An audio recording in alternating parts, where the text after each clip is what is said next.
حضرت عمر فاروق رضی اللہ تعالیٰ عنہ اپنے بچوں سے فرمایا کرتے تھے کہ جب میں حکم لوگوں کو کروں گا نا، اپنی رعایا کو، مسلمانوں کو میں کوئی حکم دوں گا تو تمہیں پہلے اس پر عمل کرنا پڑے گا۔ آپ فرمایا کرتے تھے یاد رکھنا لوگ تمہیں اس طرح دیکھیں گے، لوگ اس طرح تمہیں دیکھیں گے جس طرح گوشت کھانے والا پرندہ گوشت کو دیکھا کرتا ہے۔ چیل گوشت کھاتی ہے تو کیا کبھی اس کو پیغام بھیجنا پڑا ہے کہ تو آجا یہاں گائے مر گئی ہے، بھینس مر گئی ہے؟ خود بخود اس کی نظر ہوتی ہے، وہ پہنچ جاتی ہے۔ جناب عمر فرمانے لگے میرے گھر والوں، میرے بیٹوں، میری بیٹیوں، میری اہلیہ، لوگ تمہیں اس طرح دیکھیں گے جس طرح گوشت کھانے والے پرندے دیکھتے ہیں، لہذا میں جب کسی کو عمل کروں تو پہلے تمہیں اس پر عمل کرنا پڑے گا جب میں کسی کو حکم دوں۔ آپ فرمانے لگے یاد رکھنا اگر تم نے میرا حکم نہ مانا تو غیروں نے حکم نہ مانا تو انہیں ایک سزا ملے گی، اور اگر میرے گھر والوں نے نہ مانا تو ڈبل سزا ملے گی، تم پر ڈبل سختی کی جائے گی کہ تم نے میری بات کیوں نہیں مانی۔ یہ نظام احتساب ہے۔ ہم نہ دوسروں کے بچوں کا گلا کاٹ کے اپنے بچوں کی خوشیاں لینا چاہتے ہیں، ہم چاہتے ہیں کہ دوسروں کے بچوں کے حصوں کا مال میرے گھر میں آ جائے، آ جاتا ہے۔ کچھ لوگوں کی سیاست چل جاتی ہے، کچھ لوگوں کا فریب اور فراڈ کام کر جاتا ہے، لیکن وہ گھر روشن نہیں ہوتے۔ ان گھروں میں پیسہ ہوتا ہے پر قرار رخصت ہو جاتا ہے، ان گھروں میں آسانیاں اور وسعتیں تو آ جاتی ہیں لیکن ایک دوسرے کا احترام ختم ہو جاتا ہے۔ سیدنا فاروق اعظم رضی اللہ تعالیٰ عنہ کا یہ طریقہ تھا کہ وہ اپنے بچوں پر سختی کرتے۔ آپ ہمارے ملک میں یہ نظام ہے، موجودہ حکمران ہو یا ان سے پچھلے، بچے سب کے ملک سے باہر رہتے ہیں، یہاں رہتے ہیں تو محلات میں، باہر جاتے ہیں تو بڑی بڑی آسائشوں میں۔ ان کے بچوں کے لیے قانون بھی الگ سے ہیں، قاعدے بھی الگ سے ہیں، اور ہمارے ملک کے اندر تو ایک باقاعدہ پروٹوکول کا سسٹم ہے۔ اس سسٹم سے گزر کر بڑے بڑے لوگ چلنا پسند کرتے ہیں۔ ہمارے زمانے میں بھی کچھ چیزیں سرکاری ہوتی ہیں خالص، لیکن عجیب نظام ہے نا، ہر چیز کا کرایہ بڑھ جاتا ہے، سرکاری دکان کا نہیں بڑھتا۔ باقی دکانیں 5-6 سال کے لیے ملتی ہیں، سرکاری دکان پہ آپ قبضہ کرنا چاہیں تو پورے 100 سال کے لیے مل جاتی ہے۔ چونکہ یہ عام عوام کی پراپرٹی ہے تو اس کے ساتھ جو مرضی کو سلوک کرے۔ ایک سرکاری چراگاہ تھی جس کے اندر جانور چرا کرتے تھے، ہمارے ہاں بھی پنجاب میں کچھ جگہیں ہوتی ہیں تو ہم لوگ کہتے ہیں شام لاٹ ہے۔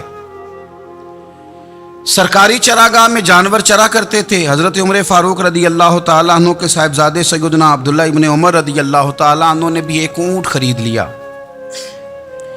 تو سب لوگوں کے جانور سرکاری چراگاہ میں چرتے تھے، آپ نے بھی اپنا جانور وہاں چرنے کے لیے، کھانے پینے کے لیے چھوڑ دیا۔ وہ جب اونٹ آیا تو پتلا تھا، کچھ دنوں کے بعد وہ فربا ہو گیا، طاقتور ہو گیا، موٹا تازہ ہو گیا۔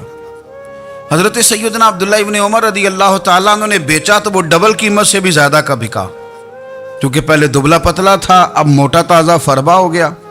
حضرت سیدنا فاروق اعظم رضی اللہ تعالیٰ عنہ کو پتہ چلا تو بلایا، فرمایا پتر اونٹ بیچ دیا ہے؟ ابا جی بیچ دیا ہے۔ فرمایا کتنے کا خریدا تھا؟ اتنے کا۔ بیچا کتنے کا؟ ڈبل قیمت بتائی۔ فرمایا اس طرح کر کے اصل رکھ لے اور جو اوپر ملی ہے مجھے دے دے۔ حضور آپ نے کیا کرنی ہے؟ فرمایا میں سرکاری خزانے میں جمع کروں گا۔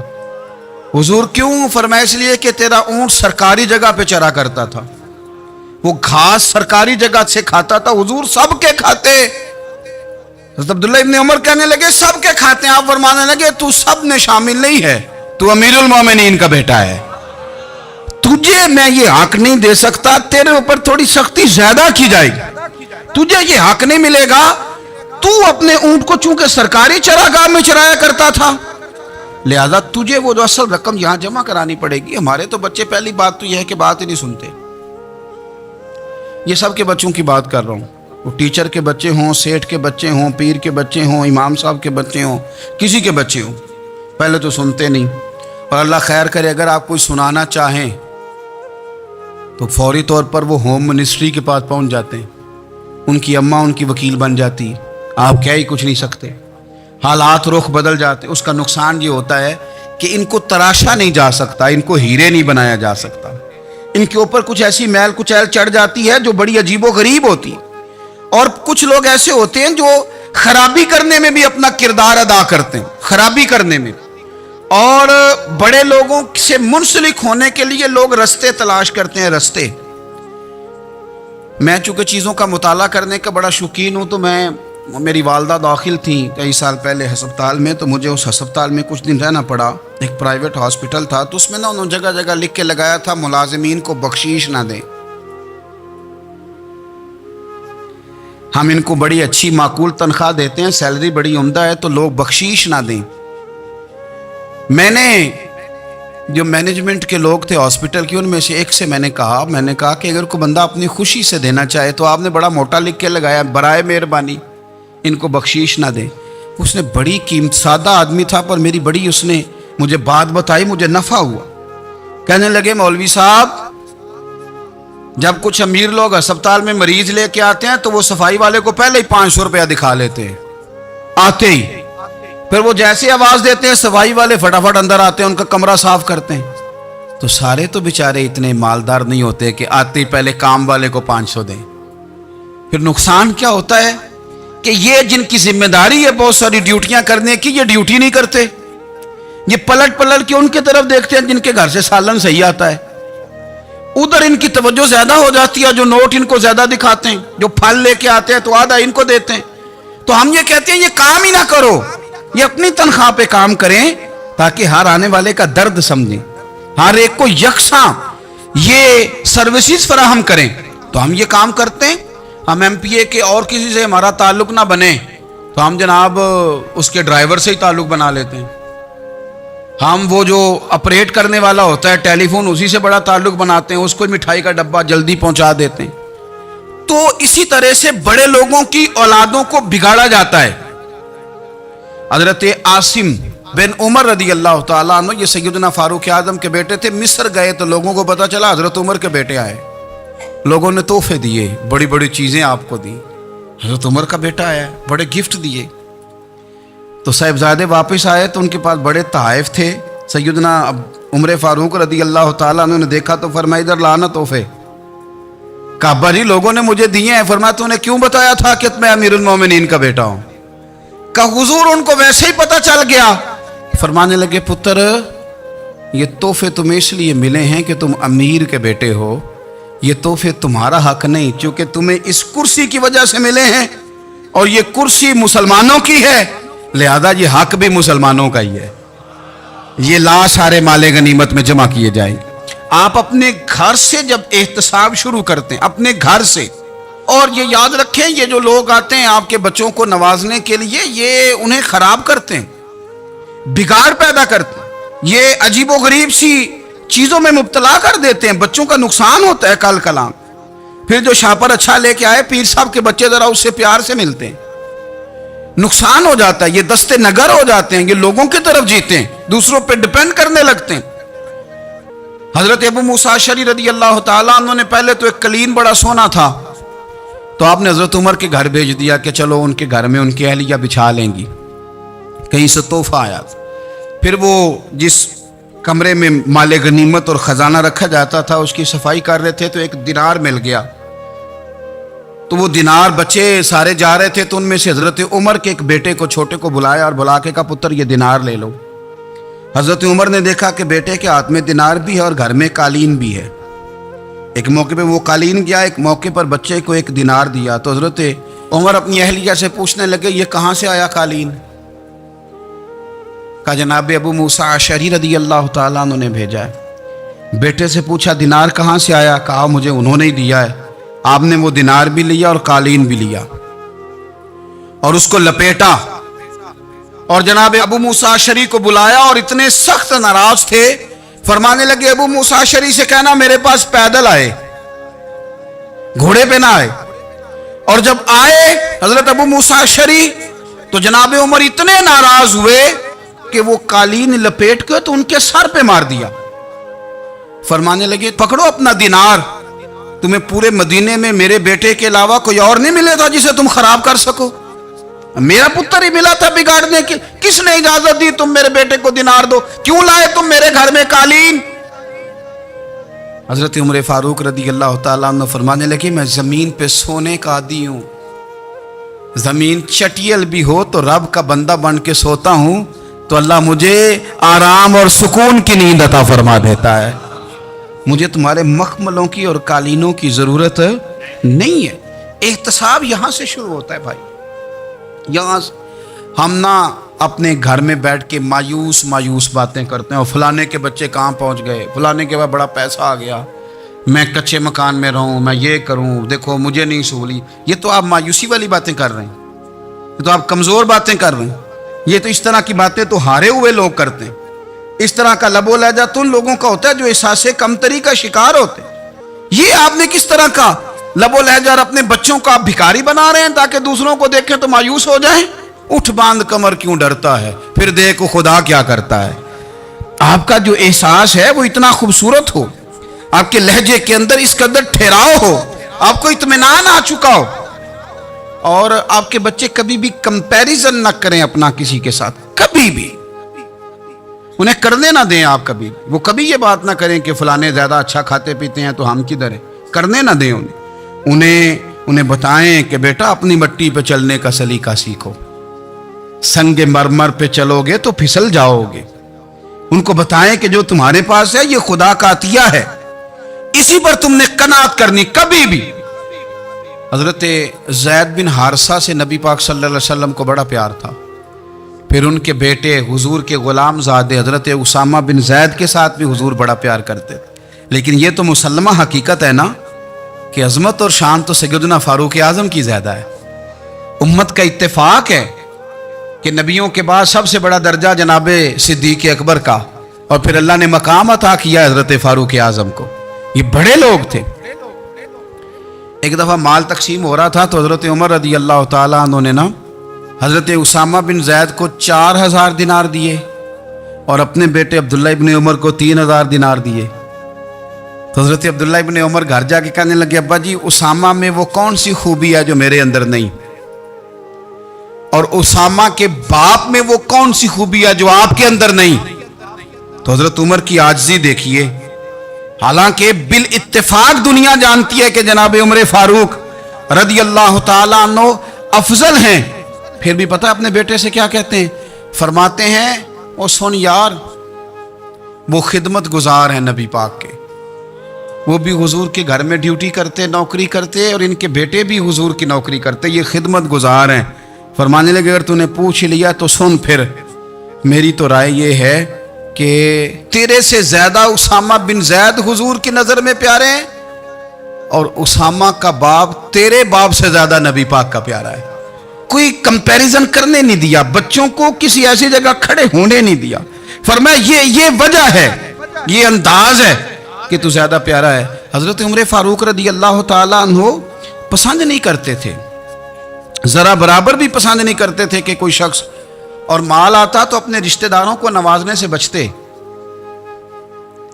माले गनीमत आता है ना, हमारे यहाँ तो अल्लाह खैर करे, जब कोई बंदा काउंसलर बनता है, चेयरमैन बनता है, तो ठेका किसको देता है? कोई चलो भतीजा मिल जाए, कोई भांजा मिल जाए, कोई छोटा भाई, उसे भी काम मिल जाता है साथ। नवाजने पे लोग आते हैं तो वो तलाश करते हैं कि कहाँ कहाँ को मेरा है, वो टेंडर ही उनके नाम के पास होते हैं जिनकी तरफ जरा नजर करम ज्यादा होती। हजरत उमर फारूक माल तकसीम कर रहे थे तो बेटी आगे कहने लगी, अब्बा जी रिश्तेदारों का भी हक होता है, आप सबको देते हैं, आपके अपने आपके करीब ही नहीं आते। तो हजरत उमर फारूक ने क्या लफ्ज कहे, क्या हकीकत है, क्या हुसन है। फरमाने लगे, पुत्र ये माल तेरे बाप का नहीं मुसलमानों का है, जब तेरे बाप का जाती माल होगा तो अपने रिश्तेदारों को देगा, ये मुसलमानों का माल है, ये उसी हिसाब से तकसीम होगा जो अदल का हिसाब है, जो तराजू ठीक है। फरमाया तू मुझे ये मशवरा ना दे, ये मुसलमानों का माल। यहां से निजाम एहतसाब शुरू होता है, यहां से इंसान आगे बढ़ता है, और फिर कोई तकल्लुफ नहीं किसी पर हजरत उमर का, कोई छोटा है या बड़ा है। हजरत अबू सुफियान रदी अल्लाह ताला अन्हु सरदार रह चुके हैं मक्के के, बड़े आदमी, लेकिन निजाम एहतसाब में कोई छोटा बड़ा नहीं होता। हजरत उमर फारूक मक्का मुकरमा गए तो लोगों ने कहा, हुजूर जनाब अबू सुफियान ने ना गली में पत्थर रखे और बहुत सारे लोगों को रस्तों में तकलीफ हो रही है। तो हजरत अबू सुफियान रदी अल्लाह ताला अन्हु से भी लोग कह देते तो वो भी उठा देते, लेकिन लोगों ने, चूंकि वो सरदार थे, बड़े थे, तो लोगों ने उनसे कहा नहीं। हजरत उमर जब आए तो कहा तो जनाब उमर ने परवाह नहीं की, खुद आए जनाब अबू सुफियान से कहा ये पत्थर आपने रखे हैं? कहा हुजूर हाँ। फरमाया ये भी उठाइए, ये भी उठाइए, ये भी उठाइए। जब वो उठा रहे थे तो हजरत उमर कह रहे थे शुक्र नहीं अल्लाह का कि उमर कह रहे हैं और अबू सुफियान मानते जा रहे हैं। शुक्र नहीं, ये निजाम इत्तिसाब है कि बड़ा हो या छोटा हो, उसको ये हक हासिल नहीं है कि मुसलमानों को वो किसी तकलीफ में किसी भी सूरत में मुब्तला करे, कहीं भी किसी जगह भी, उसको ये वाली इजाजत नहीं। हजरत सैयदना उमर फारूक रदी अल्लाह ताला अन्हो। फिर एक और बात थी, मैं कई दफ़ा ये बात कहता हूँ और मुझे ज़ाती तौर पर इसका बड़ा तजर्बा है। कुछ लोग ना खुशामद पसंद हो जाते हैं, बड़ी उम्दा तारीफ करते हैं, ओए होए हो पुल बांधते हैं पूरे, आपके पास आएंगे तो कहेंगे जनाब आपसे ज़्यादा अच्छा बंदा ही कोई नहीं। तो वो ना आपसे काम निकलवाते हैं, फिर वो किसी दूसरे के पास जाते हैं तो इसी तरह का रवैया वो दूसरों के साथ करते हैं। ये आम लोगों में भी मर्ज होता है, आम लोगों में भी। और बादशाह हो बंदा अगर, फिर तो उसका दिल करता है मैं अगर बादशाह सलामत हूं तो 2-4 बंदे दिहाड़ी पे रख लूं पर मेरी तारीफ जरूर करें। पाबंदी होती है, लोग ये काम बड़े शौक से करते हैं। और शेख सादी फरमाया करते थे लकड़ी को घिन खा जाती है और बड़े लोगों को खुशामद खा जाती है खुशामद। हजरत उमर फारूक रदी अल्लाह ताला अन्हु इस मामले में भी बड़े मजबूत थे। वैसे मुझे और आपको अच्छा कौन लगता है? हमारी गलतियां बताने वाला। हमारे ऐसा फरमाया करते थे अपने दुश्मनों की बातों पर भी गौर रखो, तुम्हारे दुश्मन तुम्हें निखार देते हैं, तुम्हारे अंदर जो कोताहियां होती हैं वो तुम्हें पता चल जाती हैं कि यहाँ यहाँ यहाँ यहाँ मेरी इस्लाह हो रही, उन पर गौर करो वो क्या कहते हैं। हजरत उमर फारूक की तारीफ की एक बंदे ने, कमाल तारीफ की। वो उसका ख्याल था कि रिजल्ट बड़ा शानदार आएगा, बादशाह की तारीफ होती थी तो फिर थैली जाती थी अशरफियों की, कमाल रिजल्ट आएगा। तो हजरत उमर जब वो पूरी कर चुका ना बात तो फरमाने लगे तू खुद भी हलाक हुआ और मुझे भी हलाक ही कर दिया है, खुद भी तबाह हुआ है मुझे भी तबाह कर दिया। किस तरह की बातें कर रहा है। एक बंदा और आया और उसने आके कहा कि पूरी उम्मत में सबसे अफजल है फारूक आजम आप ही हैं। तो हजरत उमर फारूक फरमाने लगे तुझे तेरी मां रोए, अबू बकर तुझसे भी अफजल थे, तेरे बाप से भी अफजल थे, और सिद्दीक अकबर मुझसे भी अफजल है और मेरे बाप से भी अफजल है। ये तो किस तरह की बात कर रहा है। यहां हर शय हजम नहीं हो जाती, फौरी तौर पे लोग डकार भी पूरा नहीं लेते। कुरान मजीद ने कहा फला तुज़क्कू अनफुसकुम हुवा अअलमु बिमनित्तका, अपने मुंह से ना कहो मैं पाक साफ हूं, अल्लाह ज्यादा बेहतर जानता है कि तुम में से परहेजगार कौन है। अपने मुंह से तारीफें करते कराते हो, ये मिजाज छोड़ दें। हजरत उमर रदी अल्लाह ताला अन्हु पसंद नहीं करते थे। एक आदमी ना चलता था वहां तो बड़ा मुतकब्बिराना चाल के साथ चलता, हजरत उमर ने देखा, यहां तक एहतसाब फरमाते थे, जमीन पे जोर जोर से पैर पटकता, चाल बड़ी उसकी मुतकब्बिराना, लोग बड़े परेशान होते। हजरत उमर ने एक दिन समझाया, बाज नहीं आया, अगले दिन पे दुर्रा निकाल लिया, लगाए 4 दुर्रे, फरमाया आज के बाद ना चलना इस तरह मदीने में पैर पटक पटक के। उस वक्त तो उसे गुस्सा लगा, लेकिन कुछ देर के बाद ना जब गुस्सा उतरा तो हजरत उमर के पास आया, कहने लगा हुजूर अल्लाह आपका भला करे, आपने दुर्रे नहीं मारे, आपने तो शैतान भगा दिया जो मेरे साथ चिमटा हुआ था, चिमटा हुआ शैतान आपने मुझसे भगा दिया है। याद रखें मुस्नद इमाम अहमद बिन हंबल में हदीस है, अल्लाह के प्यारे रसूल सल्लल्लाहु अलैहि वसल्लम फरमाते हैं जो दुनिया में मुतकब्बिराना चाल के साथ चलता है ना, क़यामत के दिन वो अल्लाह से इस हाल में मिलेगा कि रब उससे नाराज होगा। मुतकब्बिराना चाल से नहीं चलेंगे। तो हजरत फारूक आजम रदी अल्लाह ताला अन्हु का ये तरीका था कि आप ख्याल करते, और पता है किस तरह का आपका मिजाज था, फरमाते थे तकसीम करो, दूसरों का भी ख्याल रखो। जिस तरह बंदा दीवाना वार नहीं लोगों का ख्याल रखता कि बंदा बिगड़े कोई ना, दीवाना वार। कुछ लोग तबलीग करते हैं रस्मी, और कुछ लोग ऐसे होते हैं जो लोगों की इस्लाह में दीवाने हो जाते हैं।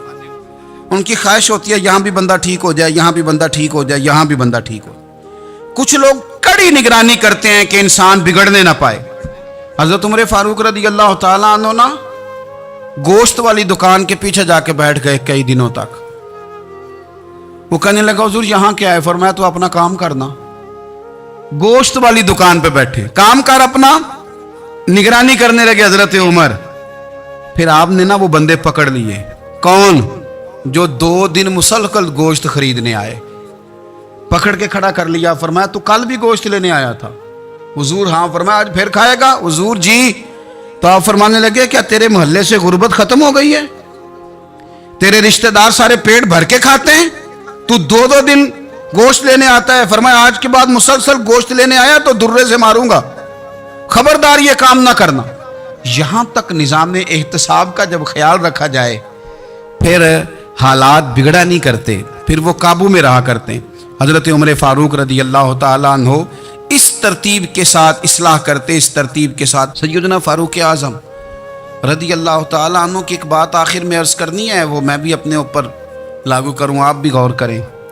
हज़रत उमर फारूक रदी अल्लाह ताला अन्हो ने ना ख़त लिखा हज़रत अबू मूसा अशरी को। आप फरमाने लगे याद रखना, जो गवर्नर, जो अमीर अपने रब करीम की फर्मा बरदारी करता रहता है ना, उसकी रियाया भी उसकी फर्मा बरदारी करती है।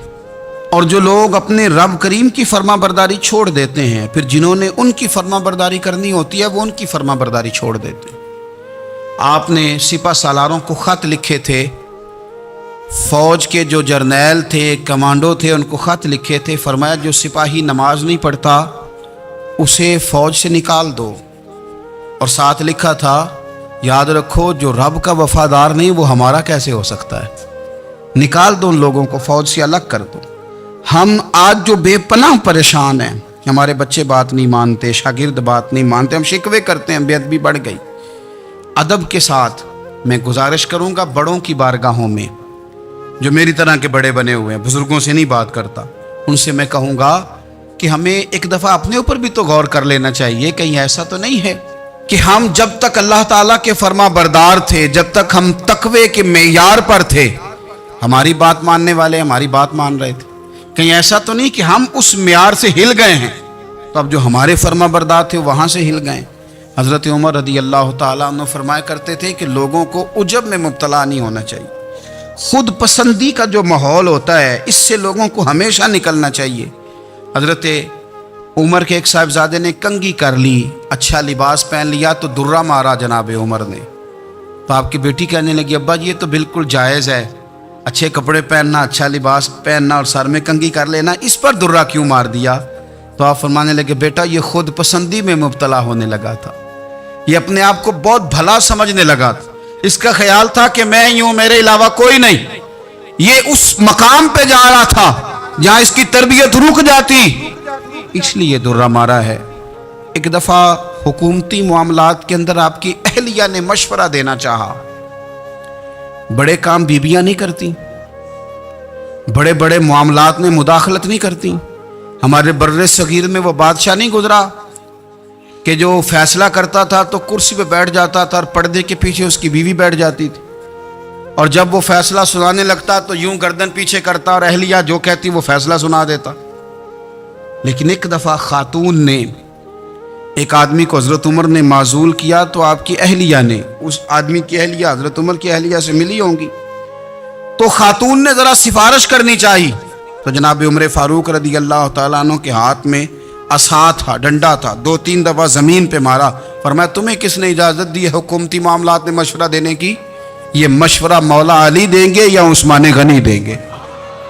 आपको किसने इजाज़त दी? वो हुकूमती मामलात, वो मुसलमानों का इज्तिमाई मामला, वो मुसलमान देखेंगे, आपको इसमें आने की इजाज़त नहीं है। जो आपकी जिम्मेदारियां हैं, आपके हुकूक हैं, उन पर आप बात करें। तो भाई निज़ाम में एहतसाब अपनी ज़ात से शुरू करें। हमारी औलादें, हमारे बच्चे, वो बाहर से उन्होंने ज़्यादा असर नहीं लिया, हमने उन्हें बताया है कि हम बड़े गरीब हैं, हम बड़े मजबूर हैं, हम तो बड़े कमज़ोर हैं, हमारी तो सुनता कोई नहीं, ये तो अमीरों का मुल्क है, इसमें तो फलाने फलाने को अहमियत हासिल है। इन बातों ने हमारे बच्चों को कमज़ोर किया है, इन बातों ने हमारे बच्चों के दिलों में एहसास कमज़ोरी पैदा किया है। आप इनको जीना सिखाएं, आप इन लोगों को बतलाएं कि रब करीम ने जो तुम्हारे लिए बेहतर समझा वो तुम्हें अपने फजल से बड़ा अता फरमाया है। आप इनको इनके मकाम पर रहकर खुददार और कनात पसंद होना सिखाएं। आप यकीन करें घर अमन वाला बन जाएगा। बच्चे अगर भुना हुआ गोश्त खा रहे हों और फिर भी लाड़ी रहे हों कि मसाला मेरी मर्ज़ी का नहीं, स्टाइल मेरी मर्ज़ी का नहीं, टेस्ट मेरी मर्ज़ी का नहीं, ये वाला गोश्त मैंने नहीं खाना, ये इस तरह करके भुना होता तो फिर मैंने खाना था, वो ज़्यादा खौफनाक सूरत हाल हो जाती है। लेकिन अगर अब्बा जी अम्मा जी घर वाले खेतों में काम कर रहे हों और बच्चे अचार के साथ रोटी लेके जाए और बन्ने पे बैठ के, फट्टे पे बैठ के वो फिर खाना शुरू करें, और जब वो अचार आए और वो एक दूसरे को कहें कि आज तो 2 किले हो गए मेरे काम के, इस दफ़ा तो देखना हमारी फसल कितनी शानदार होगी। एक दूसरे को देख देख के वो हंसें और मुस्कुराएं और उनकी बातों में लज्जत हो, और फिर वो कहें कि आम बड़े अच्छे मिल गए थे, देखो अचार कितना सोना आ गया है, देखो देखो ये किस कदर ज़्यादा अच्छा टेस्ट है, तेल भी बड़ा अच्छा है, गल भी बड़े वक्त पे गया है। आप यकीन करें, यूं लगता है कि कायनात की सबसे बेहतरीन रोटी ये लोग खा रहे हैं। ये सोच हज़रत उमर ने हमें दी है, ये फ़िक्र जनाब उमर ने हम तक पहुंचाई है। अल्लाह हमें समझने की तौफीक अता फरमाए।